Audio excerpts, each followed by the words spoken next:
NASA breakthrough as rover finds strong signal of organic matter in rock samples on Mars. Scientists at NASA's Perseverance rover said today the rover has collected some tantalizing organic rock samples from an ancient river delta on the red planet. These samples have been collected for planned future missions that hope to recover the samples and bring them back to Earth from Mars for the first sample returns. The rocks we examined in the delta had the highest concentrations of organic matter we have found so far during the mission, said Ken Fairley, Perseverance project scientist. With 4 samples collected in the delta, which scientists believe to be the former lake floor, the rover has now collected a total of 12 samples. The rover's landing site, Zizero crater, is home to a fan-shaped delta that formed about 3.5 billion years ago at the confluence of Martian rivers and lakes. Perseverance is currently studying deltaic sedimentary rocks which form when particles of different sizes are deposited in a formerly aquatic environment. During its first scientific campaign, explorers explored the crater floor and found igneous rock formed from magma deep underground or during volcanic activity at the surface. Now in this second scientific campaign, the rover is studying the delta where it found organic matter.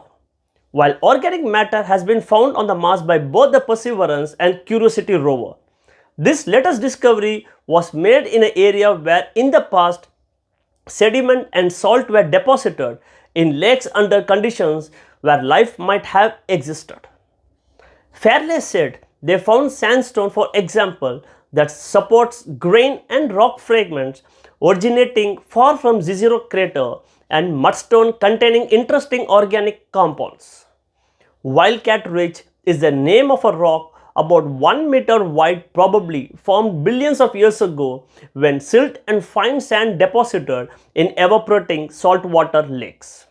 On July 20, the rover partially cleaned the surface of Wildcat Ridge so it could analyze the area with an instrument called Scanning Habitable Environments with Raman and Luminescence for organics and chemicals, or SHERLOC. SHERLOC analysis revealed that the samples contained a class of organic molecules associated with sulfate minerals. Sulfate minerals found in layers of sedimentary rock can provide an important information about the aquatic environment in which they formed. This correlation suggests that as lakes evaporate, both sulfate and organic matter are deposited, conserved and concentrated in this area. SHERLOC scientist Sunanda Sharma said during a press conference, "Personally, I find these results very exciting because I feel like we are in the right place with the right tools at a very important time." According to NASA, organic molecules are made up of a variety of compounds, mostly made up of carbon and usually containing hydrogen and oxygen atoms. They can also contain other elements such as nitrogen, phosphorus and sulfur. Although there are chemical processes that produce these molecules that do not require life, some of these compounds are the building blocks of life. The presence of this specific molecule is considered a potential biosignature, a substance or structure that may be evidence of past life, but may also have been produced in the absence of life. NASA and the European Space Agency are jointly planning a way to bring the first samples of Martian material back to Earth for detailed study.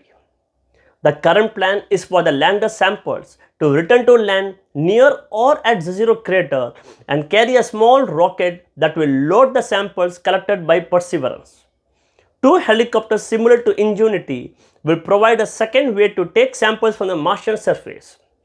Once the sample cache is launched from the red planet, another spacecraft in Mars orbit will capture it and then bring back to the Earth, possibly in the early to mid 2030s. Thanks.